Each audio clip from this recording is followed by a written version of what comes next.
Hello, good afternoon, and welcome to GSLP headquarters. You are interrupting a meeting of activists at the moment. And there's been very good ambiente so far. They're all very quiet now, but they certainly have been quite rowdy. Yeah, but there's one thing that we do well in the GSLP family. It's get together at times like this and start work immediately. So, Mr. Picardo, the campaign has kicked off. You are highlighting that it's time to consolidate the work carried out over the past 4 years. Well, indeed, it's been a very difficult 4 years. We've talked about the pandemic during the course of the government press conference. We've talked about the work that we've been doing on Brexit. But consolidating all of that work now means getting it to its final destination, in particular in the context of the work that we're doing on the UK-EU treaty, but also on the domestic issues. We have had to recover the GHA from where it found itself as a result of the COVID pandemic. We have seen delays in the context of the most ambitious attempt to deliver affordable homes in our political history. We've already delivered more, despite the COVID pandemic, in this parliament than the GSD delivered in many of the parliaments when they were the government of Gibraltar. So we have to finish that work. We have to deliver those affordable homes. We have to deliver more affordable homes. We'll have a very exciting program on housing, a very exciting program on health, a very exciting program to still propel education further. And that's everything that we are going to be proposing to the people of Gibraltar in a very positive and very ambitious and forward-looking program for Gibraltar for the next 4 years. Where are you with that manifesto? Very advanced, as you can imagine. I'm the only person who hasn't been caught by surprise by this announcement, so we've been working on the manifesto throughout the summer. It's in a very advanced state. I look forward to putting it all together and presenting it to the people of Gibraltar, who will be able to see that of all the political offers that they will have at this general election, the one with the most vigor, the most energy, and the best ideas for the future, let alone the best record of already delivering in the past, will be the GSLP Liberal team. On Gibraltar today, it was mentioned that the lines between Chief Minister at a press conference in number 6 and as GSLP leader were blurred, especially when there were GSLP executive members seen entering and leaving number 6. Well, that happens also in the mother of all democracies and the mother of all parliaments in the United Kingdom, where the Conservative Party chairman, for example, sits in cabinet all the time. That's a cabinet post. And when the election is announced, the Prime Minister in the United Kingdom will have with him his party chairman, a lot of his party activists. We don't have special advisors here, but in the UK they even have special advisors. I had the Parliamentary Labour Party with me, and the Liberal executive was not with us because we did not have the full executives. We had Gilbert Likudi, who is not a member of the cabinet anymore, but he was with us for a meeting of the Parliamentary Labour Party, and we had some of the people who will be working on the campaign with us ready to go. That is normal. For example, when the Prime Minister makes the announcement on the step of Downing Street, he makes his announcement in a lectern that doesn't have the crown of the United Kingdom on it, and he goes on to speak about some things which are party political, because that's the sort of starter pistol, and that's the very careful observance we have done of the rules here to ensure that we kept within the exquisite attempt that we always make to stay within the rules. And at this afternoon's press conference, you highlighted members of your cabinet that would not be seeking re-election. Any names? Well, I know who they are. They've already shared that with me. They've started to share that with executive colleagues. When the time comes for nominations to be put forward, they won't be putting their names forward. Some have already confirmed it publicly, like Gilbert Likudi, for example. You've known for some time, since he took a step back from the front line, a great loss that he was to me in cabinet, that he wasn't going to be seeking re-election.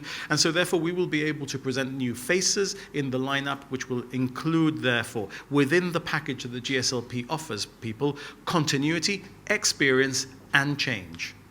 You attributed some people's disillusion with the government as happening because you've had to do the right thing and that this wasn't always popular. In hindsight, did you try to please all the people all the time? Well, it's my job to do the best I can for all of the people all of the time, whoever they may vote for in a past election, whoever they may vote for in a future election. It's my job to try and resolve people's problems, and ministers with me will try to resolve people's problems. Could this be seen as popularist? Well, I mean, let's be very clear. Politics, since Socrates and the Greeks invented it, has only been one thing: a popularity contest. And you get popular not just by being populist, you get popular by doing the right thing, by working as hard as you can. And if there's one thing that defines the GSLP in government in its first term and the GSLP Liberals in our second incarnation in government after 2011, is that we're hyperactive in nature. We want to do as much as possible, and we want to help as many people as possible. Helping people is not populism. Helping people is the vocation of the politician. If you don't want to help people, don't go into politics. Can I go back to those issues? Because at the press conference today, you highlighted three specifically. You spoke about domestic issues, which I imagine would be the backbone of your campaign, but you highlighted housing, health, and education. Well, I think we have a tremendous record on housing, health, and education. Just because we have not been able to fix every housing problem there has been does not mean that we haven't done a magnificent job. I shared the numbers during the course of my reply on the budget, where the GSD were trying, in a populist way, to try and ride a wave of some of this discontent. Look, the housing waiting list now is lower than it ever has been since Pepito Baldacchino was housing minister and had the greatest success possible up to 1996. Our housing list, which the GSD says is bad, is much better. I think it's less than half what they left us with, and it would be even less if we hadn't been hit by the pandemic and we'd been able to deliver all of the affordable homes that we were going to deliver in this period. So I think we have a great record on housing, although we've not fixed every problem, and we will fix those problems. We have a great record on health because the GHA stood up to COVID and we've been rebuilding it since. We have a great record on education, but there is more that we still want to do. And all of that under the overarching issue of keeping Gibraltar safe on the international issues, keeping you safe in the health service, ensuring that you have and getting done the new homes that you need for your family and for all of the families that we need to house in Gibraltar, versus just constant sniping and criticism from the GSD, who are not showing a vision of how they want Gibraltar to be, just criticizing the GSLP Liberals because we might not have done this or we might not have done that, or they think it's populist to criticize us for any particular reason. Difficult to do anything else in opposition, though.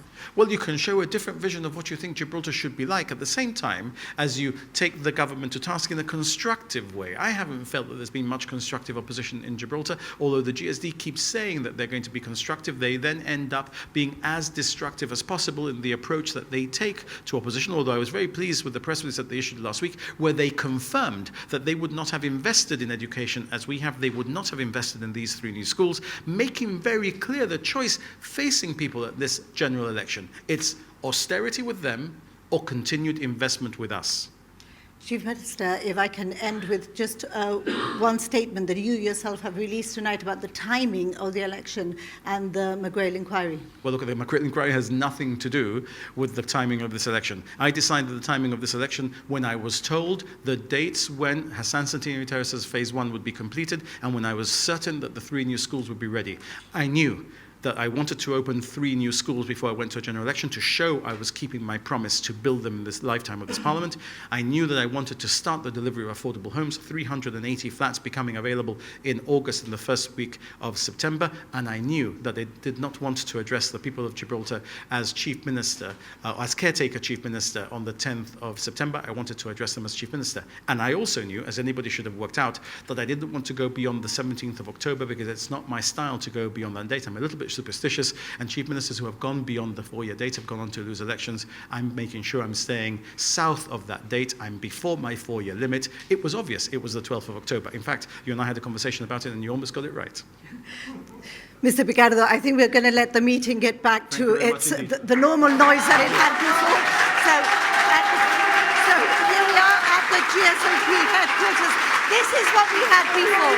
It's back to the studio.